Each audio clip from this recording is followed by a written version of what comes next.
మరొకసారి ఉద్యమానికి శ్రీకారం చుడుతూ 7-10 వయసులో కూడా ఆరోగ్యం ఎట్లున్నా లెక్క చేయక నేను సాధించి పెట్టిన తెలంగాణకు నా కండ్ల ముందే అన్యాయం జరుగుతుంటే నేను కూర్చోలేను అని చెప్పి తెలంగాణలో సాధించుకున్న హక్కులు పరాయిపాలు అవుతుంటే చూడలేను నేనని చెప్పి కృష్ణా జలాల్లో మన వాటా నీళ్లు లేకపోతే మన బతుకులు ఆగమైతే అని ఒక చిన్న ఏమరపాటుతోని క్రూర ముగాల పాలైన నా తెలంగాణను మళ్ళీ రక్షించుకోవాలని ఆనాడే ప్రాణత్యాగం చేసి ప్రాణాన్ని కూడా లెక్క పెట్టకుండా తెలంగాణను తెచ్చిన నాకు ఈ చిన్న అనారోగ్యం లెక్క కాదని చెప్పి బెబుల్లాగా విజృంభించడానికి మళ్ళీ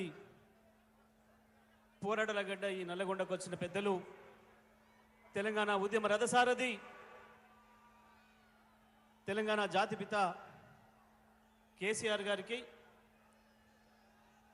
తెలంగాణ భారత రాష్ట్ర సమితి కార్యనిర్వాహక అధ్యక్షులు కేటీ రామారావు గారికి పార్లమెంటరీ పార్టీ నాయకులు కేశవరావు గారికి నామా నాగేశ్వరరావు గారికి వేదిక మీద ఆసీనులైన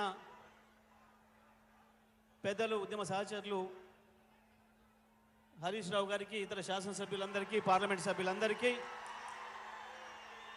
శాసన మండలి సభ్యులకు మాజీ శాసనసభ్యులకు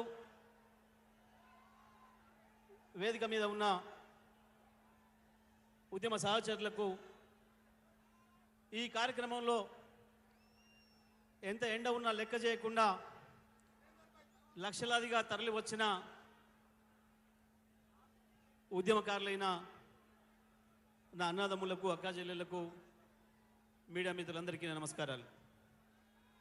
ఏం జరుగుతుంది మళ్ళీ ఇవాళ? ఎందుకు వచ్చింది మనకి సమస్య?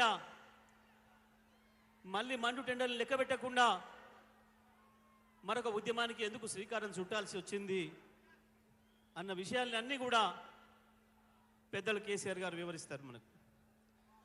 దానికి ముందు ఒక మాట మనం మాట్లాడుకుందాం. ఈ మధ్యకాలంలో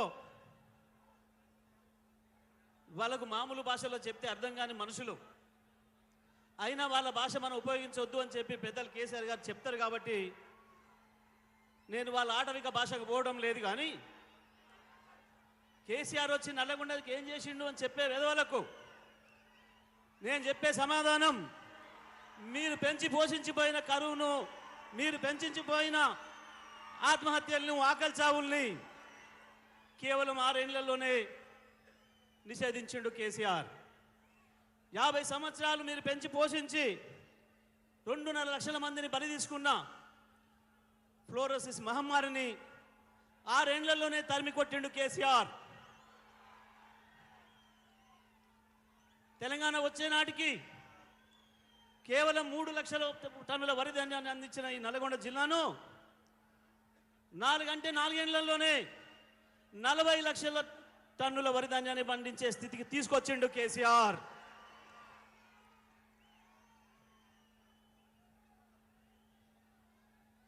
కొంతమంది చెత్తనాయాలు మాట్లాడుతున్నారు, కేసీఆర్ వచ్చినాక ఖరాబ్ అయింది, మేము వచ్చి మారుస్తాం.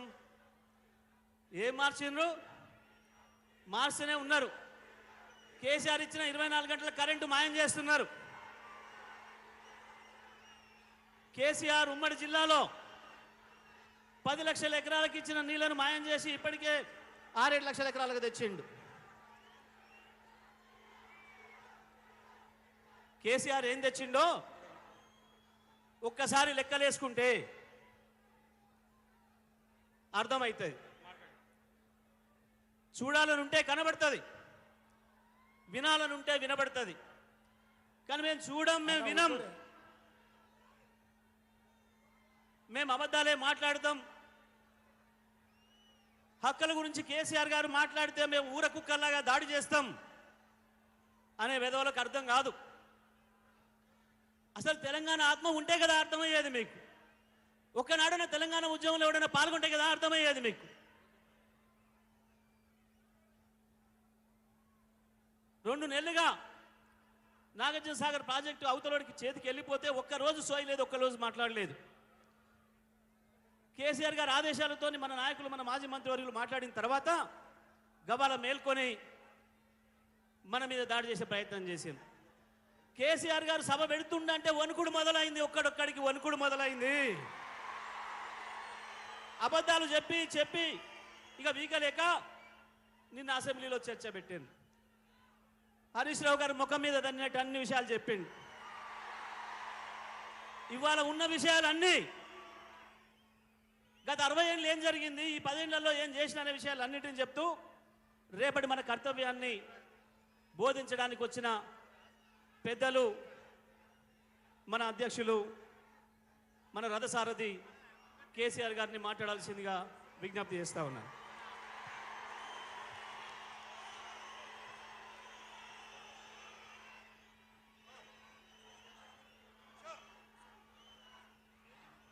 జై తెలంగాణ.